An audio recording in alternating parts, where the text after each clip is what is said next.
Kamusta po mga kababayan, mga katambay, si Kamanong po dito po sa Tambayan mga kababayan. Nagbabalik po muli para po magkomento po sa inyo. Samahan niyo po ang inyong lingkod. Magandang umaga po, tanghali, hapon, gabi.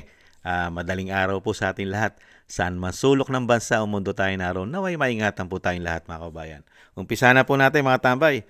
Ito po nakaraang araw po mga tambay, di ba? Putok na putok po yung impeachment po na sinampa po ng Duterte Youth, mga tambay, di po ba? At binanatan na po yan ng palasyo. Hindi po magpapahuli.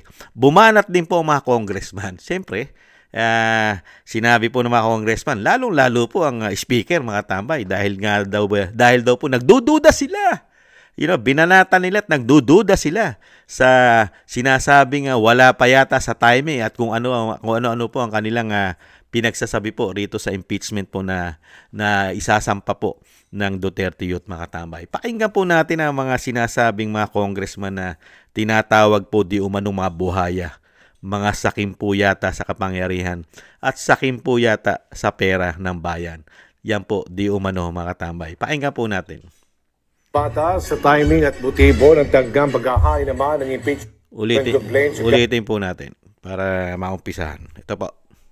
Dudang ilang mga mambabata sa timing at motibo ng tanggang paghahain naman ng impeachment complaint sa Kamara laban kay Pangulong Ferdinand R. Marcos Jr. Ang Makabayan Bloc tuwiran din itong tinawag na manoy diversionary tactic upang matabunan ang mga pananagutan ng pamilya Duterte. Nagbabalik si Bella Les Moras para sa sentro ng balita. Mismong si House Speaker Martin Romualdez na ang nagsabi mukhang wala ng patutunguhan kahit pamatuloy ang paghahain ng impeachment complaint laban kay Pangulong Ferdinand R. Marcos Jr. Kahapon nagtungo kasi sa Kamara ang mag-asawang Ronald Cardema at Marie Cardema para ihain ang reklamo na inendorso ng Duterte Youth Party List.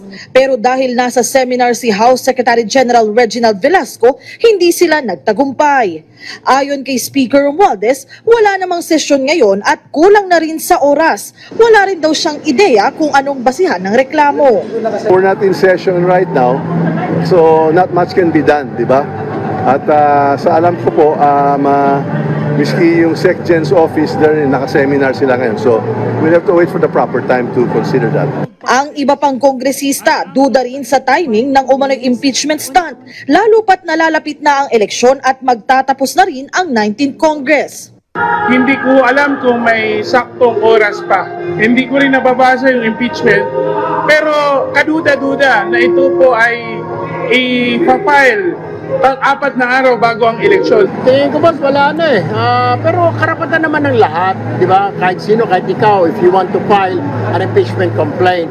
Ang medyo nagtataka lang ako, sabi ko parang ala ng oras. Maging ang Makabayan Bloc ng Kamara na kilalang kritiko ng administrasyon, hindi rin naiwasang batikusin ang impeachment attempt ng Duterte Youth laban sa presidente dahil isa lang umano itong diversionary tactic para mailihis ang pagpapanagot sa pamilya Duterte. Sa panig naman ng Senado, posibleng distraction din ang tingin dito ni Senate Majority Leader Francis Tolentino. Yun na nga, kasi bakit kailan mag-i-eleksyon na, di ba? So, distraction siguro, kung ano man. Bella Les Moras para sa Pambansang TV. Hindi naman para sa inyo yan eh. Yan po para sa 20 Congress. Ang mag-iimbestiga po na impeachment ay yung 20 Congress po. 20 Congress na po, hindi po 19 Congress. Karamihan po kasi sa politiko na ito mga congressman, baka po hindi na makabalik sa 20 Congress.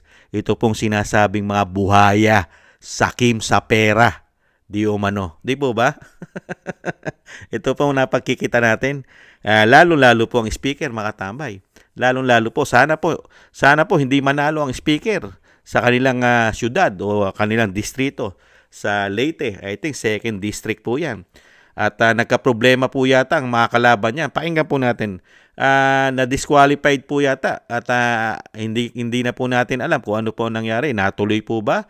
O talagang siya pa rin ang kalaban? Ito pong inendorso po ito ng dating Pangulong Duterte bago po siya dalhin sa The Hague. Mga tambay. Pakinggan po natin. Pero naglabas po ang Korte Suprema ng TRO mga tambay. Pakinggan po natin itong balita. Itong kalaban po ni Tambaluslos na tinatawag ng Vice President. File ng Sandali. Wala po. Anuhin po natin. Ulitin po natin. Katatanggap lang na balita, pinatigil ng COMELEC ang pag-iimprenta ng mga balota para sa 2025 national election. Kasunod ito ng temporary restraining order na inisyu ng Korte Suprema laban sa desisyon ng COMELEC na nag-disqualify sa ilang kandidato at hindi pagsama sa kanilang pangalan sa balota. Katatanggap lang na balita, pinatigil ng COMELEC ang pag-iimprenta. Noong nakaraan po, di ba, pinatigil ng COMELEC ang pag-imprenta po ng mga balota dahil po nga nag-file po ng petition po sa Korte Suprema. Kasama po dyan si Nene Bacale na pinadisqualified po yata yan na makakalaban po yan sa Leyte, sa Tacloban po, sa 2nd District po ng I think ng Tambaluslos na tinatawag po, mga tambay. Sana po ay makasama po yan at talagang makalaban po yan ng speaker. Kailangan po yan suportahan po kung yan po ay hindi tuluyang na disqualified, mga tambay. Si Nene Bacale po. Napaka-importante po yan, mga tambay, dahil nakita nyo po ang ginawa ng speaker, mga tambay, sa mga pinasabog ng Vice President na kontrolado po ang pera po natin ng 2 taon nung panahon po siya secretary ng DepEd, di po ba? Talagang billion po ang nilalagay po na extraordinary sa ahensya po. Katulad po ng DepEd, mga tambay, ilang billion po ang nilagay daw po nila dyan, 2023 at 2024 national budget, mga tambay. Ahensya pa lang ng DepEd yan. Paano pa yung maiba, yung malalaki? Katulad po ng DPWH, di ba? Gaano kaya kalaki nilalagay nila extraordinary dyan? Yung sinasabi po, yan ang ginagawa nilang mga illegal, mga tambay, na parang sinasabing pidap yata nila yan. Mga kababayan, di umano. Yan po, mga tambay. Talagang kinikriticize po at talagang kinu-question po nitong mga congressman ng sinampa po ng Duterte Youth Party List, mga kababayan. Dito po sa sinasabi pong kauna-unahang impeachment po ng Pangulong Marcos, mga kababayan.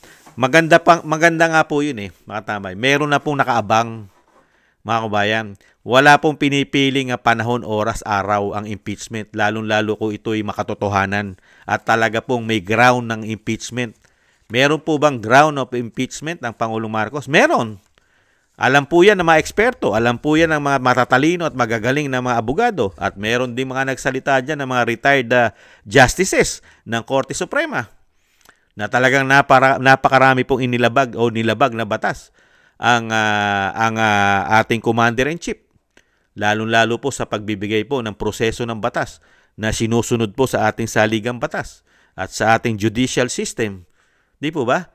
Na ang isang akusado, lalong-lalo kung ang banyaga ang involved dito, at Interpol at sinasabing ICC, bago ka mag-implement ng sinasabing warrant of arrest, ay kailangan muna itong dalin mo muna o ipresenta mo sa local court sa ating bansa bago ito kunin ng ICC, na International Criminal Court na sinasabi nila. Depende pa sa korte ng Pilipinas. Di ba? Pero hindi po nasunod yan. Ano po ginawa nila? Shortcut. Sino-shortcut po nila ang batas. Nilagay po nila ng Commander-in-Chief, ang desisyon sa kanyang kamay. Hindi po nasunod ang proseso ng batas. Yung po ang kinu-question nila dyan, yung proseso at yung pagtataksil, paghuhudas sa ating bansa. Di ba? Hinudas mo, tinaksil mo isang Pilipino. At pati po ang ating soberenya. Dahil unang-una yung ICC, matagal na tayo hindi miyembro niyan. Wala na silang jurisdiction sa ating bansa. Di ba? Kinu-question din po yan ng mga abogado ni dating Pangulong Duterte doon po sa ICC, sa The Hague. Dahil wala na nga pong jurisdiction ang isa pong International Criminal Court sa ating bansa. Di po ba? Questionable yan. Pero ibang klase po ang ginawa ng pamahalaan, mga tambay. Wala nang jurisdiction. Ginamit daw ang Interpol, pero galing po yon, yung warrant of arrest, sa ICC. In-implement lang ng Interpol. Doon ka magtataka. At binasa lang yan. Kitang-kita po natin sa video. Binabasa lang po ng isang General Torre yung warrant of arrest. Sa cellphone niya. Matindi na po. Walang mga papel-papel. Binabasa lang. Mga kabayan. At talaga ikinulong nila sa Villamor Air Base. Hindi na po nakita yan ng pamilya. Maliban lang po doon sa mga kasama sa eroplano. Pati ang Vice President na tumatayong abogado ng kanyang ama na dating Paul Duterte, hindi na rin po pinapasok. Ganun po ang ginawa po nila dyan, mga tambay. Hindi po iba po, instant injustice po ang natanggap po dyan. Talagang yun na ibinigay nila, mga tambay. Sila po ang nasunod. Instant injustice po, mga tambay. Unbelievable. Kaya po, tapos, ang gagawin po ng mga yan, katulad ng mga congressman at ng palasyo, mind conditioning po ang gagawin sa ating utak sa mga Pilipino. Paniniwalain po nila, mind in conditioning, ang gagawin po nila sa mga Pilipino para mapaniwala nila na tama lahat ang ginawa nila. Wala silang nilabag na proseso ng batas. Tama lahat. Kung tatama yan, bakit ka ipatatawag sa ombudsman? Sagutin mo lahat yung ginawa nyo kung tama. Bakit kayo pinatatawag? At kayo'y pinagsusumite na counter affidavit ninyo. Sige nga. Kaya dito po mga tambay, huwag po natin paniwalaan ng mga congressman. Panahon po ng halalan. Tama naman panahon ng halalan. Hindi naman nila ngayon uupuan yan Hindi naman nila uupuan ngayon yan na pagsampa ng Duterte Youth. Sila ba'y uupo agad yan? Di po ba hindi? Mabubuksan lang yan.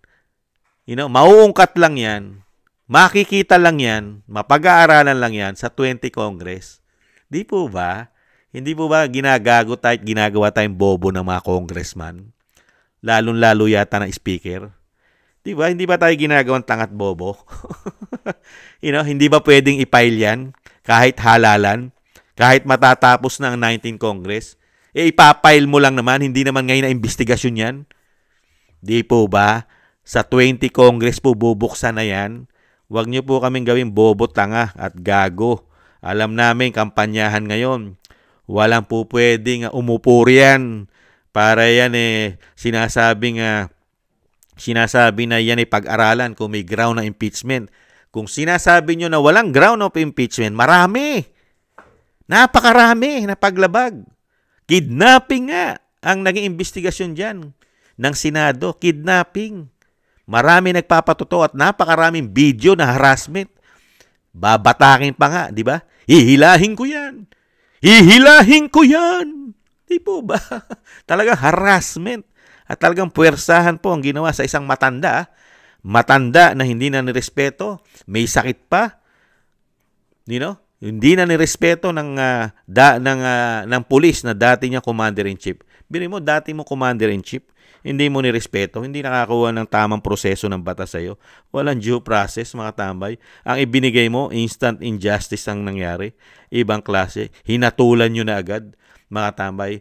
Pero ito, mga tambay, tingnan po natin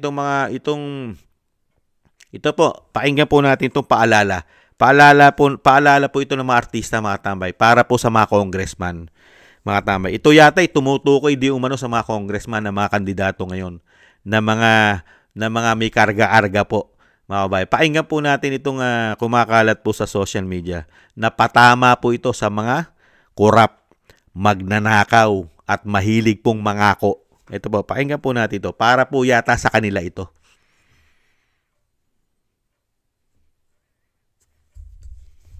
Nalo ako sa eleksyon. Mangungurakot ako ng pera ng bayan. Magnanakaw ako. Pero at least, honest ako.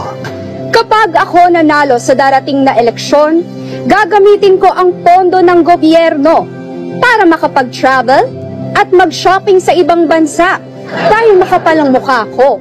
Pero, at least, honest ako. Kapag nanalo ko sa darating na eleksyon, bibigyan ko ng puwesto sa gobyerno ang lahat ng mga kamag-anak at kaibigan ko. Dahil korap ako. Pero, at least, honest ako. Pag akong nanalo sa darating na eleksyon, hindi ko tutuparin ang mga pangako kong ibababa ang mga bilihin at itataas ang sweldo. Dahil nambobola lang ako para manalo. Pero, at least honest ako. Nanalo ako sa eleksyon. Mangungurakot ako. Di po ba mga tambay? Parang sa kanila po natin nakita yan eh. Nung manalo na po sila, itong 19th Congress at ang pamahalaan ng binagoong ang Pilipinas. Lahat po yata ng sinabi nitong mga artista tungkol po sa mga politiko. Nakita po natin na lahat ito. Itong sitwasyon na ito, di ba? Pangako, kurakot, di ba? Puro pangakot, kurakot po ang nakita po yata natin mga tambay. At ito pa mga tambay, ang dapat po nating gawin din. Dapat natin pong gawin ito mga tambay na yung sinasabi ng Vice President, napapanahon na po kasi wala pong gumagawa na ito. Tanging opisina lang po ng Vice President pagdating po sa mga ganitong bisyo na pulburon, mga tambay. Nakita po natin laganap na laganap. Pati po yata mga politiko, baka po mga senador at congressman ay involved din po rito sa mga pulburon na wala po nagpapadrug test. Pakinggan po natin ang Vice President. Ito po totoo. Realidad po ito ngayon. Dahil pati po ang First Lady at ang Pangulong Marcos ay may issue rin po ng pulburon. Sangkot pa nga daw di umano sa Amerika. Di po ba? Ang First Lady.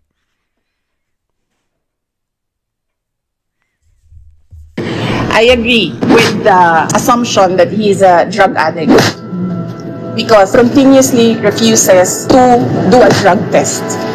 Ay, lahat sa gobyerno, mag-drug test na yung lahat. Lahat ng mga congressman ninyo, pag-drug test nyo. Diba? Pag-drug test nyo din yung AFP. Pag-drug test nyo din yung lahat ng PNP. Somehow, hanggang ngayon, OVP pa lang din ng papadrug test. With fractured governance. I was a member of cabinet. So I have personal knowledge. I agree with fractured governance. At bago natin ito po yung mga tambay, wala na, fracture ang government. Meron po siyang knowledge ang Vice President dahil naging gabinete po siya. At hinahamon niya po mga tambay. Hinahamon niya mga congressman na magpa-drug test mga tambay. Anong klase pong drug test ang hamon niya? Yung hair follicle drug test po ang gusto ng Vice President. Dahil tanging opisina pa lang po niya, Office of the Vice President ang gumagawa. Sa Kongreso, mga congressman, senador, at mga gabinete po. At syempre po, mga ahensya, kasama na po ang DOJ na ang kanya pong anak ay nasangkot din po, di ba, sa illegal na marijuana. Di ba? Lahat po yan, mga tambay. Kailangan po yan magpa-drug test. Di po ba? Nagawa po ba yan? Lalong-lalo po ang tinatawag na tambaluslos. Nagpa-drug test din po ba tinatawag na tambaluslos? At ang napakaraming congressman na pumirma, yung mga pumirma sa impeachment ng Vice President sa House of Representatives. Dapat po lahat yan, mga drug test po yan. Di po ba? Yan po ba ang gugustuhin natin, mga tambay, itong mga ito? Ito po ba ipaniniwalaan natin? Kirami-rami pong karga nito, lalo ang speaker. Kilalakas po nilang magsabi na, walang kwenta at hindi napapanahon. At mababasura lang ayon sa speaker ang impeachment na sinasampa ng Duterte Youth. Hindi po mababasura yan. Speaker, tinatawag po kayong tambaluslos. Hindi po yan mababasura sa 20 Congress. Hintayin nyo lang po na magkatotoo ang sinasabi ni dating Pangulong Duterte at Vice President na makapasok po ang PDP laban, black voting, makapasok po halos lahat yan, majority. Hindi na po kayo speaker. Masisibak na po kayo speaker. At dyan na po, saka po nyo sabihin pag hindi na po kayo speaker, kung walang silbi itong mga ipapile na impeachment sa Pangulo. Napakarami po nito, pati po kayo. Mukhang marami rin pong kaso ang kaharapin nyo po. Dahil mismo ang Vice President ay nagsalita po tungkol sa inyo. Ano po sabi ng Vice President sa Speaker? Kahit daw po mawala na kayo sa pwesto, Speaker, sabi ng Vice President, hindi na daw po ninyo may babalik ang inyong mga ninakaw na pera ng bayan. Yan po sinabi ng Vice President. Hindi na raw po maibabalik ang mga nakaw. Ninakaw daw po pera ng bayan. Kahit mawala na daw po ang tinatawag na tambaluslos ng Vice President. Hindi na. Kaya ang gagawin na lang po yan, pag hindi na kayo speaker, iimbestigahan po kayo. Iimbestigahan po kayo. At baka naman makakuha ng balik. Dahil marami po kayong pera. Mayaman po kayo di ba? Meron nga po kayong mga istasyon. Di po ba? Nabibilang po yata kayo sa oligarko di umano ang speaker at maraming congressman na bilyonaryo yata. Bakit kaya yumaman itong mga politiko na ito? Ano kaya? Saan kaya nila kinuha yung yaman nila? Mga kabayan, kinuha kaya nila ito saan? Sa paglilingkod nila sa bayan? Sa napakatagal na panahon na bicameral conference committee report? Doon kaya nila pinagkukuha sa BICAM? Nagtatanong lang si Kaman. O sa mga extraordinary, mga kabayan, o sa mga expenses na hindi po nalalagyan ng mga resibo. Kaya, nagtatanong lang. At doon din kaya nila kinukuha ito sa mga ayuda na sinasabi ng Vice President na naging legal na po ang korupsyon. Dinala na po nila ang bansa sa legal na korupsyon gamit daw po ang mga ayuda. Isang damukal na ayuda. At ano pa? Doon din kaya nila kinuha ang yaman nila sa mga budgeting katulad po ng pinipirmahan po ng Pangulo ng mga blanco na nasisingitan daw po ng hindi bababa sa 241 billion sa patotoo po ng isang congressman Ungab at Attorney Vic Rodriguez. Sige nga. Kinuha rin kaya nila kayamanan nila sa ginto na hindi maipaliwanag at walang investigasyon sa Central Bank. At sa flood control na 5,500 na billion po ang ginastos na Juan de la Cruz. At sa mga paglipat po ng pera natin, ayon po sa dating Pangulong Duterte, nangunguna po ang PhilHealth, GSIS, SSS, PDIC, at napakarami pang iba. Diyan kaya nila kinuha kanilang mga kayamanan? Nagtatanong lang si Kamanong. Kaya dito po mga tambay, mas paniniwalaan po ng taong bayan, mas paniniwalaan po ni Kamanong ang Duterte Youth. At mas paniniwala ni Kamanong ang nasaksihan ng aking dalawang mata kung paano po ginawa po nila na hindi po nakakuha ng tamang proseso ng batas ang dating Pangulong Duterte. Ang naibigay po sa kanya ay instant injustice na binigay po sa pangunguna po ng kapulisan ni General Torre at General Fajardo. At syempre po, ang pinuno nila, ang PNP chief, na si General Marbil. At syempre po, ang pinaka punong-puno at pinuno ay ang Commander-in-Chief. Di po ba? Na hindi po naisama sa investigasyon na isinampa po ng Senado. Saan? Sa Ombudsman. Sana man lang isinama, investigasyon. At kung sasabihin naman po na wala siyang immunity, na siya po ay may immunity, yung may immunity dahil siya ay Pangulo. Tama naman po, nasa saligang batas po yun na hindi pwedeng ikulong ang Pangulo. Pero, pwede naman po imbestigahan. Di po ba? Kasi, pag inimbestigahan mo ang Pangulo, pwede rin po maging ground yan ng isasampa mong impeachment. Di po ba? Pag napatunayan sa investigasyon na ang Commander-in-Chief ay napakaraming nilabag na batas at nagtaksil sa ating bayan, naghudas, di ba? Naghudas sa bayan at nagtaksil sa isang Pilipino na hindi nakakuha ng due process. Di po ba? Impeachable po yun. Kaya nga po kailangan din imbestigahan. Imbestigahan para po magamit, mag-file ng impeachment. Di po ba? Dahil hindi naman po siya pwedeng idemanda dahil may immunity siya. Impeachment lang po ang po pwedeng gawin sa isang Pangulo. Di po ba? Kaya nga, dapat isinama sa investigasyon sa Ombudsman. Pero darating din po ang panahon kasi hindi lang naman po yung kay dating Pangulong Duterte ang ground of impeachment ng Pangulo. Marami po. Di po ba? Yung pinirmahan niya pong GAA na napakaraming blanco at na merong naisingit na 241 billion, impeachable po yun. Dahil bawal po sa saligang batas yun na hindi mo pinaplansya na mabuti ang napaka-importante po at sagrado na pondo ng Pilipinas. Napakaingat po dapat dyan. Pero po sa kapabayaan at saka sinasabing sagana po yata sa korupsyon ang 19th Congress ay pinag-ubra po nila yan. Di po ba? Impeachable po yan. At yung ginawa po nilang paglipat sa pera ng taxpayer at sa pera po ng nagkukontribute nating mga Pilipino, miyembro ng PhilHealth, contribute po yan. Insurance po yan ng mga Pilipino, lalo pag magkakasakit tayo. Pero inilipat po nila. Hindi bababa sa 89 billion. Nga tambay, impeachable po yan. Di po ba?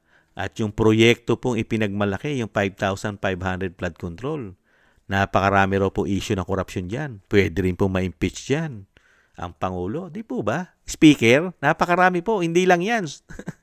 At yung ginto na hindi maipaliwanag, hindi po ba ma-impeach ang Pangulo dyan? Yung pinakailaman daw po ang ating ginto sa Central Bank. At kailangan din po imbestigahan ang napakarami pong tagong yaman yata ng pamilya Marcos. Meron daw po yata na 18 na account sa buong mundo.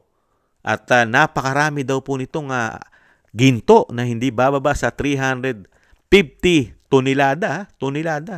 At may may halaga daw po, kayamanan daw po nila na hindi bababa daw sa 100 billion dollars.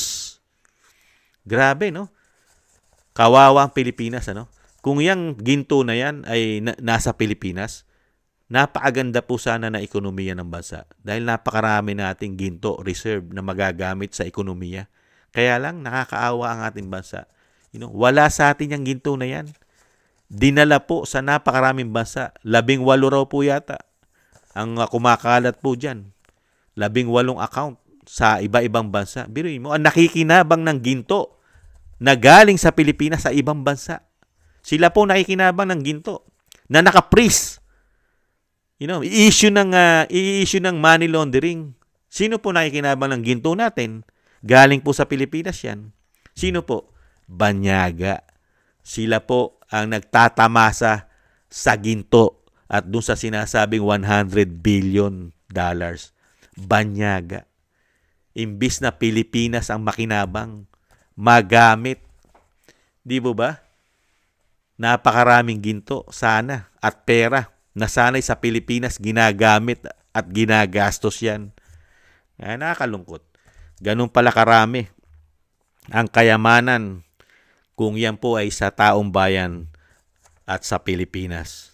Napakayaman po pala ng Pilipinas, lalo sa ginto. Kaya lang po, wala po sa atin yung ginto. Dayuhan, mga dayuhan ang nakikinabang. At ang pinakamalungkot, baka hindi na po maibalik sa ating bansa yan. Bakit? Pinag-iinteresan na po yan eh. Di ba? May mga issue na po ng money laundering. Paano mo Sana maibalik sa ating bansa yung napakaraming ginto na yan at salapi, di ba? Hindi po ba kasama rin sa impeachable yan? Mga kabayan, yung ginto na yan. Di po ba? Kung yan po ilgatin, nakaw, di po ba? Napakarami po natutuklasan. Kaya po mga kabayan, yung sinasabi nga po natin at sinasabi ng dating Pangulong Duterte at Vice President, mga tambay, huwag po tayong magtiwala sa mga politiko na ito.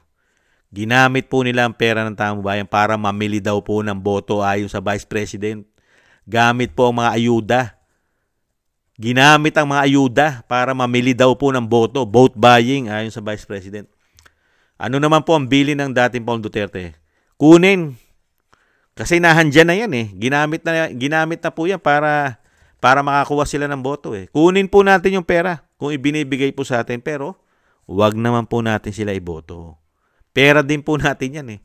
Pera po yan ng mga taxpayer, mga kababayan, yung binibigay po sa inyo na ayuda. Hindi po nila pera yan. Mag-isip-isip po kayo. Hindi po pera ng politiko yan, lalong-lalo kung sila po yung nakapwesto. Pera po yan ni Juan de la Cruz. At dinadala po tayo sa baon na utang. Napakarami na po ng utang ng ating bansa. At buwan-buwan po nadadagdagan ng ating utang. Halos araw-araw, buwan-buwan, lumolobo po ang ating utang. Pero sila lang po nakikita nating nakikinabang yata. At ang kanilang pamilya. At ang kanilang mga kamag-anak yata, mga kabayan. Nakakalungkot. Kaya po, ipagpatuloy nyo po yan. Duterte Youth Party List, ipagpatuloy nyo po yan. At umaasa naman po ang taong bayan na hindi lang po yan ang una't huli. At huwag kayong mag-alala mga congressman. Huwag po kayong mag-alala, speaker. Hindi po sa panahon nyo yan iimbestigahan. Mga kababayan, sa panahon na po ng bagong uupo sana na speaker at Senate President po ng Republika ng Pilipinas. Sana po. Sana po magdilang anghel si Kamanong na mapalitan na po lahat yan sa Kongreso at sa Senado, lalong-lalo po ang Senate President at lalong-lalo po ang tinatawag na Speaker na tambaluslos. Hindi po natin nakita yan nakatulong sa mga mahihirap. Yung sinasabi ng commercial ng TV, mga artista, puro pangako. Puro pangako at puro pabor lang sa kanila at puro korupsyon di umano ang kanilang pinagbibigay yata sa atin, mga kabayan. Yan po, mga kabayan, mabuhay po kayo. Duterte Youth, mabuhay po kayo. Ipagpatuloy niyo po yan. Ang suporta ng taong bayan ay lalong-lalo yung taong bayan na nag-iisip, hindi nababayaran, at may paninindigan, at mahal ang ating bansa na hindi mapunta sa basurahan. Bilib na bilib po sa inyo. Kabibiliban po kayo, Duterte Youth. At sana po, dumating po ang araw na sila naman ang makita natin na nasa kulungan. Sana, mga kabayan. Shoutout po. Maraming salamat po. At shoutout po sa ating mga subscribers. Maraming salamat po sa inyo, mga kabayan. Thank you po sa ating mga subscribers. Mabuhay po kayo. At syempre po, shoutout din po sa ating mga kababayan at sa mga nagbibigay po ng biyaya sa inyong lingkod. Thank you po sa mga biyaya. Shoutout po Kingston 123 ng Hong Kong, Eric Hershio ng Canada, Jake Yahoo 4531 ng Maisog, California, Gina Ray Solid DDS ng Berlin, Germany, Julieta Silona ng Sydney, Australia, Baby Roman Ate Isa ng Cagayan, Jem Aris ng United Arab Emirates, Jobelyn Watanabe ng Japan, ako si Phil Am, at Annie Joe. Maraming salamat po sa mga biyaya po na inyong pinagkakaloob. Thank you po. Mabuhay po kayo, mga kababayan. At syempre po, sa mga gusto po ng Tambayan Mga Kabayan sa YouTube at TikTok, at ganoon din po sa mga nagko-comment, like, share, and subscribe, maraming salamat po, mga kababayan. At yung kabilin-bilinan po, syempre po, sa Lunes na po ang ating botohan. Black voting po tayo, mga tambay. PDP laban, solid po, para po mapalitan na. Mapalitan na po ang puro pangako at puro korupsyon ang binigay po sa atin. Mapalitan na po sila, mga kabayan. Napaka-importante po yun. At syempre po yung dasal, panalangin po sa dating Pangulong Duterte at sa mga Duterte at sa Vice President na maingatan po sila at mailayo po sila sa kapahamakan at makauwi po sa lalong mabilis sa ating bansa ang dating Pangulong Duterte. Maraming salamat po at ganun din po tayo, mga tambay. Ingat po tayo at doble ingat po, mga kabayan. At napakahirap na po ng dinaranas po ng ating bansa, lalo po sa kahirapan at nahandyan pa ang napakaraming masasamang tao na muli pong nagbalikan sa ating bansa, lalo sa bisyo na pulburon. Ingat po tayo, mga kabayan. Mumuli po, thank you po. Bye-bye. Paalam po muna. Bye-bye.